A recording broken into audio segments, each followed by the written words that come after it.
So a little bit of a different situation here, guys. The boat is up on the trailer because we just had a hurricane come through the Florida Keys, but we're gonna get it in the water here. If you guys are new, my name is Clay. This is Life by the Bow. This is my wife, Stephanie, our baby Keely. And this is Nick Haddad from Return 'em Right. And it's so cool that we have the two of them together today because basically Nick's organization is dedicated towards not only safe fish handling practices, but releasing fish properly. Mostly demersal fish on the bottom, correct? You know, fishing regulations are stricter than they've ever been, and that's because we have more fishermen on the water more so than ever. And that's why you're here, because you're gonna teach everybody today based on how to safely return these fish back down to the bottom. So that future generations like Keely girl here can enjoy the fishery for years to come. Yeah, we're all about being a resource to anglers to promote better releases offshore, whether that's venting or descending. If you pull a fish up experiencing barotrauma, there's a lot of options to give that fish its best chance. We know they're not all going to survive release, but you know, it's up to us as anglers to give that fish the best chance it can to grow, spawn, and contribute to the future, so Keely can catch that fish or the spawn of that fish in the future. So if we all do a little bit collectively, we can contribute to protect really the future of fishing. And we're so excited to show you guys because, you know, Stephanie and I fishing as much as we do, we think we know everything, but Nick is really going to give us the full rundown, and then we're going to translate that through to you guys. And we're so excited because, you know, these are practices that a lot of people don't know about. And in my opinion, it's imperative to know if you guys are going to be out there bottom fishing. So what we're going to do, she's going to take Keely to grandma. We're going to take our boat here, the local boat ramp, pop it in the water, and we're going to head out there and see if we can power through some of this weather that we have left over from this hurricane. All right, here we go again.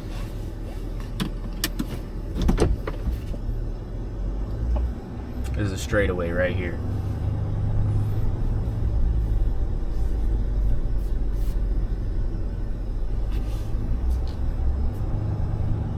Well, this is where the remains of the hurricane are showing itself. This massive puddle we have here. It's nice when you want a little freshwater rinse when you leave the boat ramp, you know. It's nice to have this park right down here too. I didn't know that this was here. It's awesome. It's one of the biggest reasons why we leave the boats on the trailers, just because we keep them completely out of the salt, you know. In addition to that fuel saving too. And this is like one of the best boat ramps in the Keys. The only problem is it has like no parking. So we're more than likely gonna take the trailer back around to the house. But as you can see, nobody's on the water on a day like today when it's this windy. I see no other trailers. Nope, we are the only ones. Not a single one. All right, I'm just gonna pull up here real quick. We're gonna do a couple checks, make sure the plug is in, straps are already off, and just make sure that we're good to back this thing down. All right.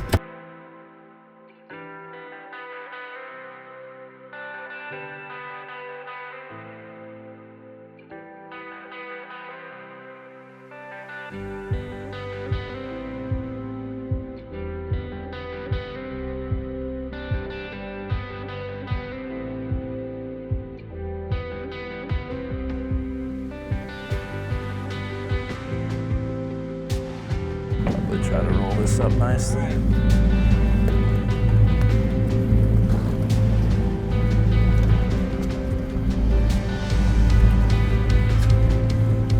All right, so we made it here on the boat finally.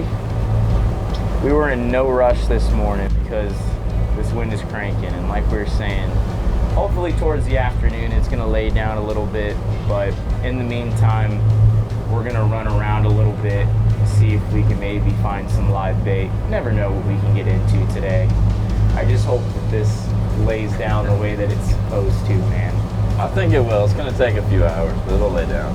Yeah. We just took off in Clay's new 39 front runner here.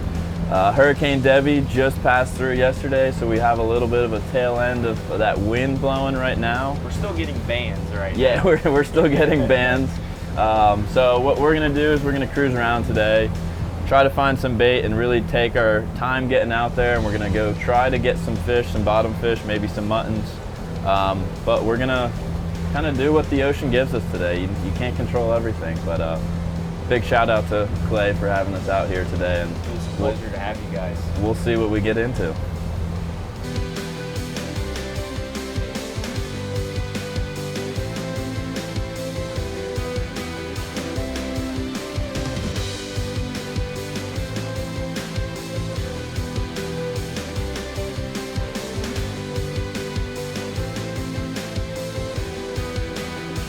Stephanie and I, we were actually here a couple days ago just cruising around in the boat, and we scoped out this spot and we found a bunch of pilchards up inside of here. Luckily we're on a high tide, so we shouldn't have a problem getting this boat back up inside of there. So we're gonna give it our best shot. Hopefully they're still there. Since this hurricane comes through, a lot of the times when these hurricanes come through, you have different weather patterns. The bait will blow out and go somewhere else. So I'm keeping my fingers crossed that they're still here.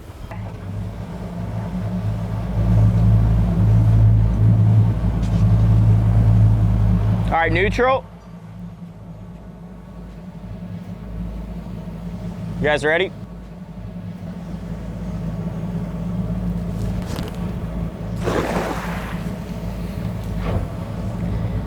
Got him. Did you catch any? Oh yeah. That's what I'm talking about. Looking good. We're looking good there. I like having these live wells on the outside like that.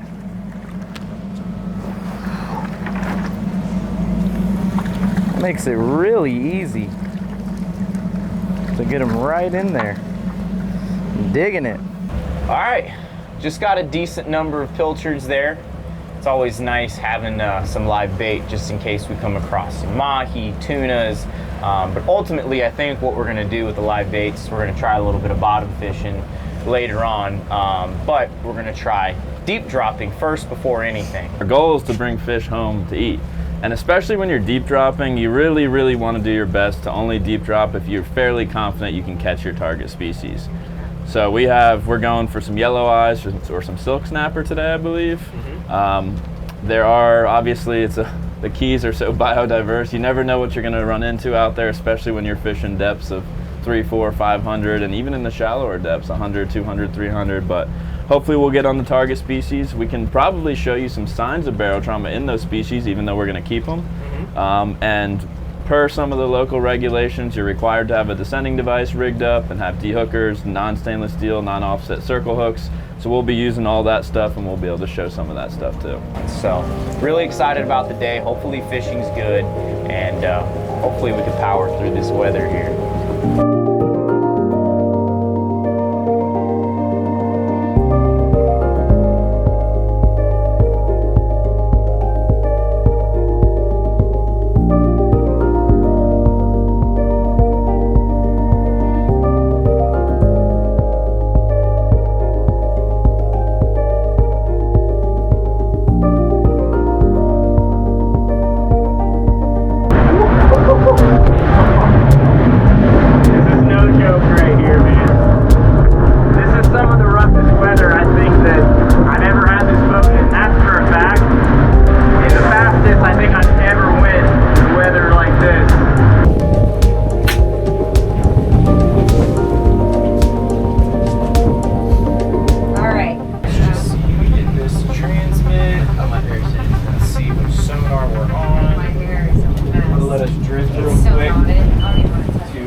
And then we'll set up a current, and then we'll turn through. All right, so we just got to a spot where we're gonna look for some yelloweye snapper, some silk snapper. We're in a little over 400 feet.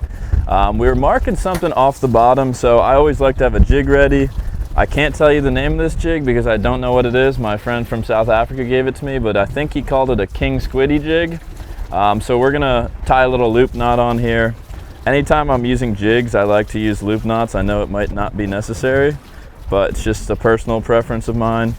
And I'm tying it on a little bit lighter setup because I want to be using lighter line so there's less drag or water resistance from that line. So I have a heavier jig set up with 65-pound braid, but I like when we're fishing deeper, I like to use a little bit lighter, and this is a 30-pound setup.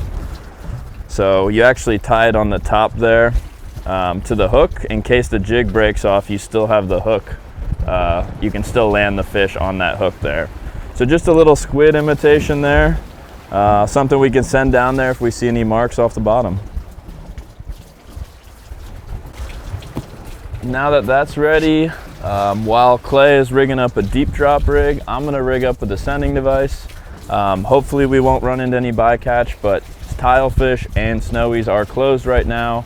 We're in 400 feet, so we know if we pull something up out of season here, it's probably gonna be pretty blown up from barotrauma, so we wanna make sure we get that fish back down as quickly as possible. So I'm actually gonna put a deep water sequelizer on, which can be released at 300 feet to get that fish back to the bottom, just in case we have to release anything. When you're deep dropping, you really wanna be targeting fish that are in season because the survival rates are kinda low for these species when you pull them up from deep water. So just in case we run into any tilefish or snowies, we'll be ready to send them back on a descending device. It's required to have these rigged and ready to use when you're fishing for these species. I'm actually using a deep water sequelizer. So this is a pressure release device. You clip it on the lower jaw of the fish. You send it back down with a heavy weight. I'm starting with 3 pound. And once the fish hits that depth that you set it to, the fish will release automatically. The gases will recompress naturally as the fish is going down the water column, and it'll pop open and that fish will be free to swim off. The standard sequelizer releases at 50 feet, 100 feet, or 150 feet, but since we're fishing deep, I'm using a deep water sequelizer that releases at 100, 200, or 300. So to set it at that 300-foot depth, I'm gonna align the split ring with the screw head here, push in all the way and turn, and now that's set to 300 feet. And we'll just clip it on this swivel here. We have a little 3-way swivel set up. So just popping it right on there, closing it up then, and we'll just set that in the cup holder there so it's ready in case we need to use it.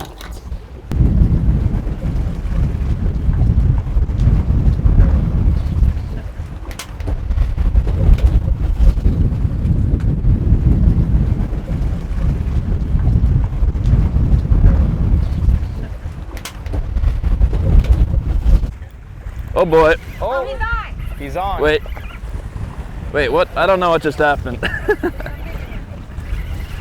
Oh, it's a Mahi. Mahi. Are you kidding me? We just set up right here. There's a whole school. Here, I'm gonna throw out some freebies. I'm gonna leave him in the water. That's so cool. Here we go. Got some freebies going out. I might have ruined your shot there. Nah, it's all good. I'd rather be ruined with a Mahi all day, every day. Clay was explaining his rig there, and I just dropped the jig down, and it didn't even make it down more than probably 50 feet, and this Mahi right here smoked it. Beautiful. Look at the colors on that thing. Honestly, Mahi are one of the most beautiful fish in the sea, one of the fastest growing, and they're lucky how many they have down here in the Keys.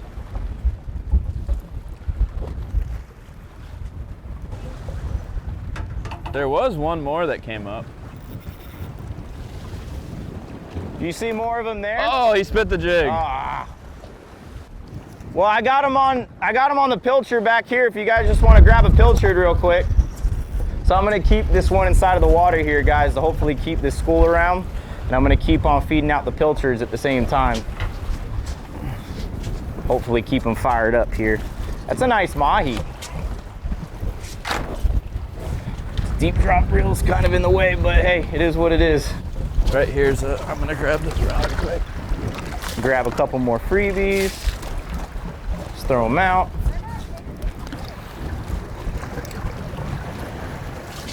Yeah, Stephanie, they only wanted the pilchards. Pretty cool, guys. We didn't even get a chance to put down a deep drop rig. I didn't even explain to you what we're using right here. And we got a Mahi hooked up. I'll take that. That's awesome. This isn't a little peanut either. This is a nice sized fish. Hey, I'm gonna chuck one behind you here. Is that cool? Go for it, man. Yeah. Let's see if we can get another one. That's what kind of stinks nowadays, guys. You know, you used to get these schools of fish just fired up next to the boat. But just as fast as they're here, they're gone. And I don't know if it has something to do with water temperatures or what, But I noticed that these fish like to stay much deeper in the water column now. And they only come up to feed when they get curious. Is there any more? Nah, I think they kind of moved on. That was cool though. Yeah, let's just go ahead and get a, I think I need a gap in this one, a small gap. It's up top there. Let me see if I can maybe bring them up a little ways. So we got all this going on right here. Here, hold on. I'm You got on. one? There we go. Okay. There we go. All right, so let's gap this one. Here, 70, you just get a bait out. I'll gap them myself.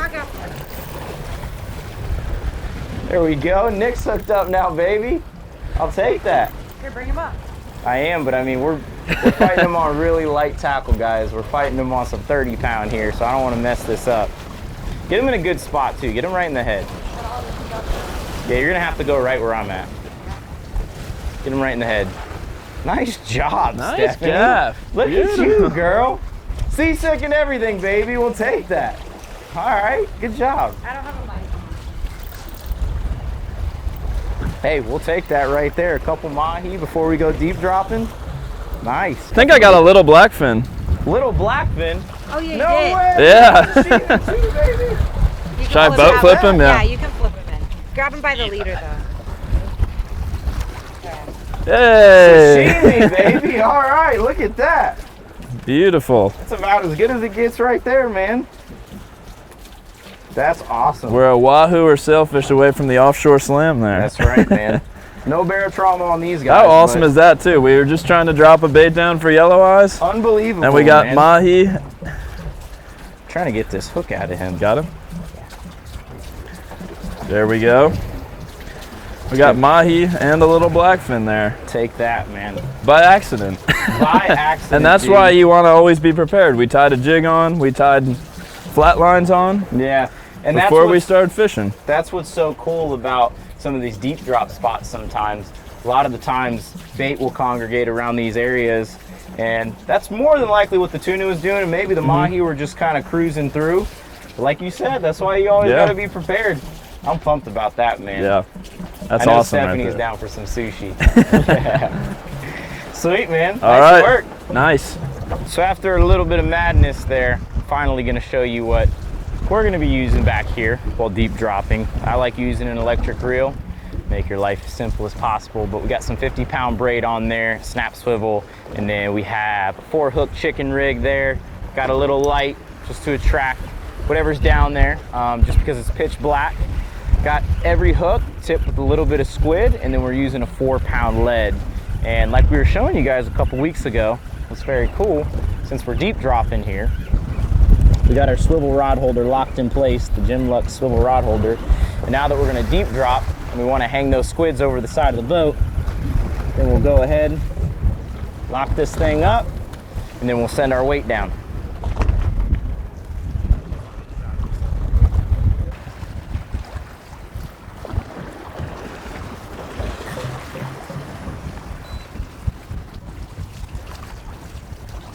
All right, just hit the bottom. And we're just gonna drag it there real slow and just wait for little shakes in the rod tip right there. All right, we got one on here. Not much, I mean, just little tiny shakes in the rod tip right there. That's really all they give you unless it's a really, really big fish. Let's see what we got here.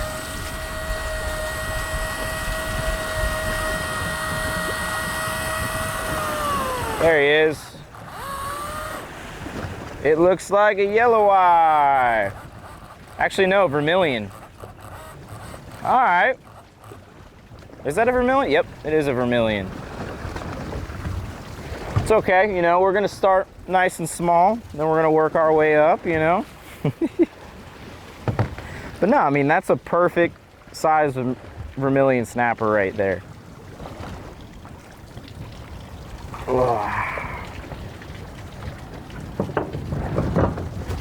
Check that out.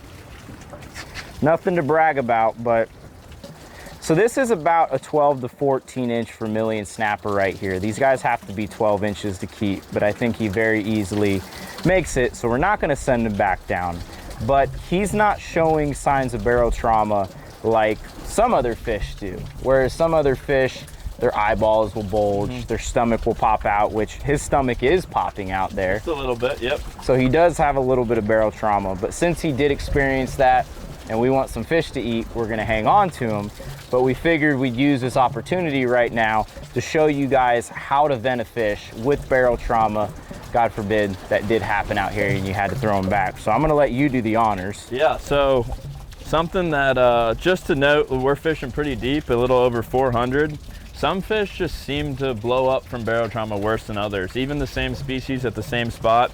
Some of the main symptoms are eyes bulging, the stomach coming out of the mouth, even just the firm stomach or the bloated body cavity here. That's a symptom of barotrauma that could need some help getting them back to the bottom, and sometimes air can force its way out of the scales. So I can feel that his body cavity has some air in there. So we are keeping this fish, thankfully. But we'll show you exactly how you would vent a fish. I have a little venting tool right here, a retractable one. So typically you want to use the base of the pectoral fin right here as a guide, and you want to vent a couple inches behind the base of the pectoral fin. So I like to lift the scale up, and I go in at an angle here, and you can kind of hear it's very little bit of air in this fish, but you can hear a little bit of air escape. And that's all it is for venting. You don't want to vent the stomach coming out of the mouth. You always want to vent the body cavity where the swim bladder is. The swim bladder expands internally and actually pushes the stomach out of the mouth. So that's it. Luckily we're keeping this one, so nothing to worry about for returning it. All right, we're on again here. Seems like a little bit of a nicer fish here. As you can see, we're getting some bigger digs in the rod tip there. So that makes me think that got something pretty decently nice on here. But it's so crazy about these deep drop spots sometimes. You come here some days you're catching big fish, some days you're catching smaller fish, and then some days you're catching just a completely different species based on what you caught there on a prior day. So you never really know what to expect out here, but I thought it was so cool how Nick was showing you guys the venting tool, but we never explained why we would use a venting tool versus a descending device, which we'll show you here next. And even if this is a fish that we don't have to send back down to the bottom, we're still going to show you guys how to use these tools just in case you ever do get in that situation where you catch something out of season out here and you do have to send it back down to the bottom. Let's see what we got here. All right, there he is. This one is kind of looking like another, wow, that's a bigger yelloweye. Awesome. See, that's your average size yelloweye snapper down here in the Keys. Actually, I wouldn't even say average. He's on the bigger side. That's probably about an 18-inch yelloweye right there. And as you can see, he's got barotrauma to the point where his stomach is sticking out there. That is a beautiful yelloweye snapper there. That's about as big as they get in the Keys. That is not a bad one at all. But I'm sure you have some pretty dang good input here, Nick.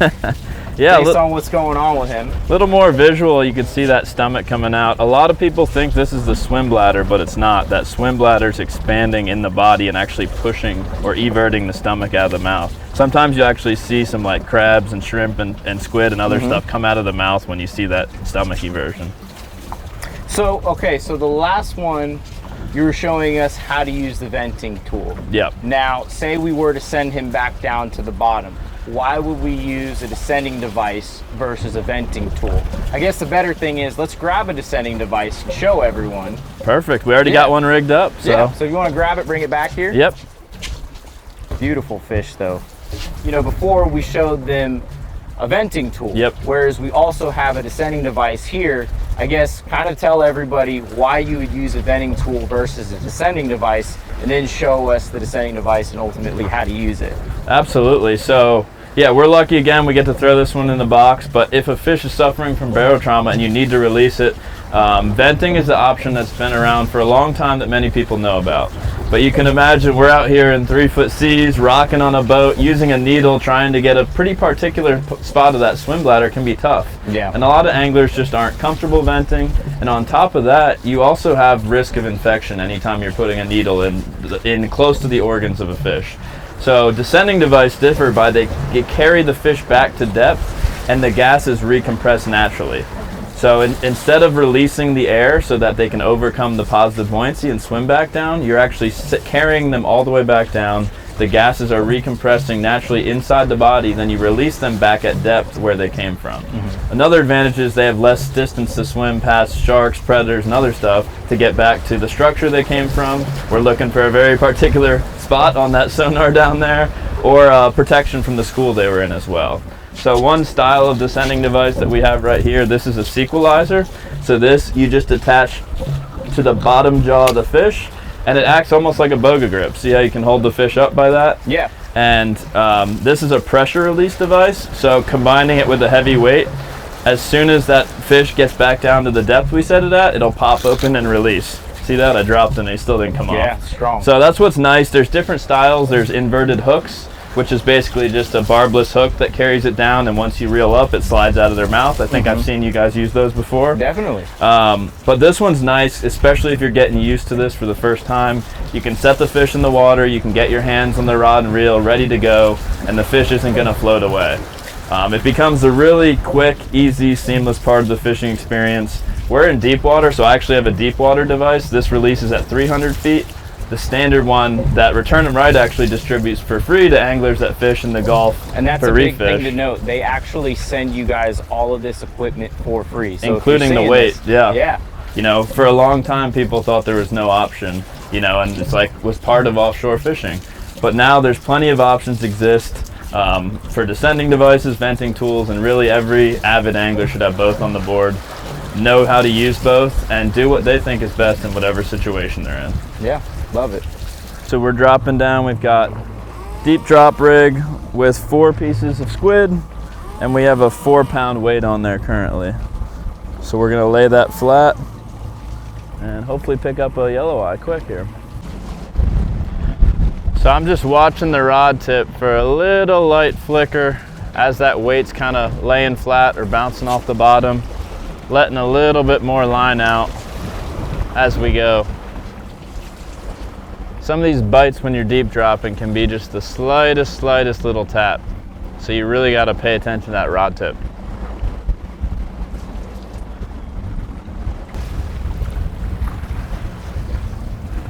It's a big thing to pay attention to sometimes, guys. If you're getting a bite out here and the fish just aren't sticking, try 2 things. Either try downsizing your bait or your hooks, or both. I guess ultimately both. We're using some pretty big hooks here, but my intention with doing that is hopefully only trying to catch the big fish, whereas smaller fish don't stick. There we go. There we go. I think we got one. There we go. We got one on. That's a good one too. That seems like another nice yelloweye there, Nick. Good job, dude. Thank you. A little easier than the jig, right? Yeah. Just a tad. But hey, it's giving us exactly what we came out here Yeah. for. You can just hand crank from there. Nice, another nice yelloweye. We've been out here for about 3 hours and we've only caught 3 fish. And having the electric reel to bring the weight up off the bottom, it just allows us to be very efficient when we fish out here. And that's really what it's all about. I'll help you out there. Sorry, man. Oh, you're good. Another beautiful yelloweye right there. Love it, man. That's what we came for. 100%. You got these things dialed in, huh? I wouldn't say dialed in, but we're getting lucky today. Let me grab That's this. it, guys. Just making it as efficient as possible. So let's say in a perfect scenario, we pull up that chicken rig while we're fishing for yelloweyes, and for whatever reason, we caught 4 blue line tile fish. Basically what you're saying is you would put one of them on the descending device, and since this is being used, you would basically vent the other 3 just to get those fish down to the bottom as soon as possible, just because this is being occupied. So really venting only really comes into play, or it's suggested to vent when this is in use and you don't have access to this. Absolutely. I mean, you don't want fish sitting on the deck getting hot, especially here in the summertime. What you can do is if you have enough weight, that's a 3-pound weight, you could probably get 3 of these down if you had 3 different sequelizers, or you can all in the mouth. Yeah, you can sometimes get 2 of these on the same sequelizer, or see how there's a tuna clip here? Yeah. You could actually clip 3 sequelizers on the same rig, just like it's a deep dropping rig, and send down 3 or 4 fish at the same time. Cool. Well, one of the most important things, guys, is having the proper amount of lead. You guys send a 3. Yeah, we send a 3. Anything else in addition to that? So we have it pre-rigged to the swivel, so it makes changing the weight out really easy, and a 3-way swivel, so you have to just tie it onto a line, you're ready to go. There's no golden rule, but I've found about a pound of weight will get up to 5 pounds of fish down or so. Good so fact. that 3 pounds is going to be overkill if you're releasing undersized red grouper, gag grouper, red snapper. It's not going to hurt the fish, but it's going to be more weight bringing back up. So I always tell people to, be efficient, work smarter, not harder. So if you're running into a spot where you might catch undersized red snapper, red grouper, I'm only gonna put a 1 or 2 pound on there. Yeah. But luckily with a swivel like that, you can swap it out quickly if you do run across a bigger fish. So, dude, that is awesome information. Thank you so much for not only catching the fish, but sharing that information with our audience here. Fight's not quite the same as that Yelloweye. It's not really digging like the last one. Not really fighting much at all. The rod tip seems a little heavier though. But we got something on here, guys. Kind of looks, I think it might be a jack of some sort actually. I don't see any red. A little bluer than yellow. Huh? Looks a little bluer coming up. What are those? Huh. Looks like some type of porgy or something. Think like a blue porgy or something? I have no idea. Do you know what these are, Nick? Maybe a red porgy. The porgy are some of the harder fish to identify. I've never caught one of those, I don't think. Maybe a red porgy. I know they're kind of common. I think they're closed in the Atlantic. Yeah, can you see, try to go on Fish Rules and see what these are? They look like red porgy. I don't think we're gonna keep these regardless. They have silvery red. They're silvery red with many tiny blue spots. We could send them red both. Porgy. That's a red porgy. Red porgy? Red porgy, blue spots. Always nice when they name them like that. Yeah, right? I mean, I don't even know if this is red porgy. It looks like it's some type of porgy. Nonetheless, we don't know what it is. It's not season. The red porgy is? All right, so let's just send them down regardless. So you're saying we're gonna put 2 on there, huh? Yeah, so we'll put this one on here. Oh boy. There we go. So is that on there good? That's on there great. That's on, and then look, so I'm just gonna clip this tuna clip right onto the swivel there. Now we got 2 on there. And we'll just drop them both down at the same time. That's so cool that we have 2 on there at once. Yeah, so that 3 pound weight is plenty enough, and then I'll just send them down and they'll be good to go. Once that sequelizer hits 300 feet, Yep. it's going to release the fish naturally. Everything is recompressed back inside of his body. That has the highest success rate right there. Exactly. You don't have to worry about putting a hole in them in the side of the body cavity or near their organs. They're going to stay on that device. I clipped it on the bottom jaw. Most fish have a thicker bottom jaw, so you always want to do the lower lip. If you do the upper lip on a red snapper, it can kind of straighten out and they can fall off. So I'm sorry, go ahead. So you saw, I mean, it's just like a boga grip. Those fish aren't coming off until that device hits that depth it's set at, and they'll pop open and swim away. So right now we're fishing in 400 feet. Yep. I feel like this is the perfect depth to use that sequelizer. You can still swim down another 100 feet. What happens if we're deep dropping in 700 feet, 800 feet, 1,000 feet? Will we use something different, or will we use the sequelizer? So we just hit the bottom there too. But so it's obviously the limitation of the sequelizers. You do have set depths, so each one has a set depth to release. The advantage of something like an inverted hook descending device, you can send down to any depth. So let's say you catch a hogfish in 40 feet that's all blown up. They tend to struggle with barotrauma earlier. The sequelizer wouldn't work. Not the 50, not the standard 50, 100, or 150, but you could use an inverted hook, which you could send, such as Roy's Fish Saver. We distribute one with our box, so you have both varieties. Or Fish Saver Pro is another one. You can send that to 1,000 feet. You can send that to 30 feet, whatever depth. So obviously it's nice to have that grip so that you can hold on to the fish. You can set it in the water. It's not going to slip off. But if you kind of a couple times practicing with the inverted hook, they're really efficient too. Gotcha. So being that the Sequelizer goes all the way to the depth up to 300 feet, we're using it here in 400. Where would you say is the cutoff for the Sequelizer to use the inverted hook after that?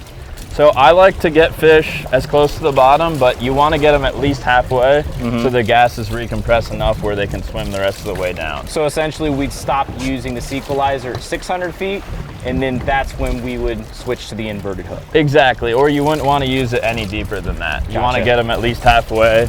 But again, I like to get them as close to the bottom. So if I was fishing in 500-600, I would Inverted probably hook. use the inverted hook and send them all the way back down. Love it, man. And you know, you basically can send them to the seafloor and then just reel it in. Slides right out of their mouth like a skewer, kind of, and they're good to go then. Great information. And we should get this up here in a second.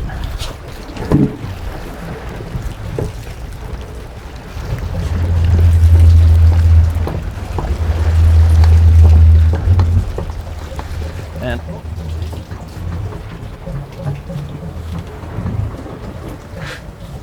oh, Mahi right there, Mahi. Really? As he's pulling up the Sequelizer, that's so funny, man. I was seeing flyers getting up while we were talking. So see the Sequelizer? Yep. See both of them popped open? So that's exactly what was supposed to happen as soon as it hit the depth. And we got a Mahi right I here. was See about it right below Here's us? my next question. The Mahi always show up next to the boat? I heard Whenever you have the Sequelizer on? I heard descending devices are good luck. They attract the Mahi. Well, hey, that's good karma right there. How about that? See if we can get them on right here. So that's a situation where if you have a second Sequelizer, you can just pop it right on the same rig. Oh, they're eating the pilchards. Oh, 70's not seasick Steph's anymore. It's magic. Right? That's how you cure seasickness right there. Oh, I spit it. The one looked pretty nice. I like aggressive Mahi. Oh, here we go. Oh, I just pulled the hook on him. Came and picked it back up though. Steph and Clay are having all the fun. I'm getting in on this. Come on, Nick, get in on this. The hand select pilchards. Oh, you want to grab it? No, go ahead. Here, go. Telling Stephanie right now. What'd you call me? You call me small? Oh, there you go. Nick's got one. Awesome. I don't think we need to hook up on any more than these two, No. right? That's I probably think we have plenty of fish. Love this, guys. I gotta tell you, right now it is August. Pretty soon it's gonna be September. That's more than likely when you guys are gonna see this video. The fishing down here in the Keys is the best in my opinion. Lobster season opens up, and I think what's so cool is we're gonna go Want me do a to little boat bit of flip bobber this one? fishing. Or do you want to go? And this is about as good as it gets right here, guys. I love this. This is why we do it. Look at that. That is so cool. Mahi are the coolest. Good job, Stephanie. Nice gaff job. Nice.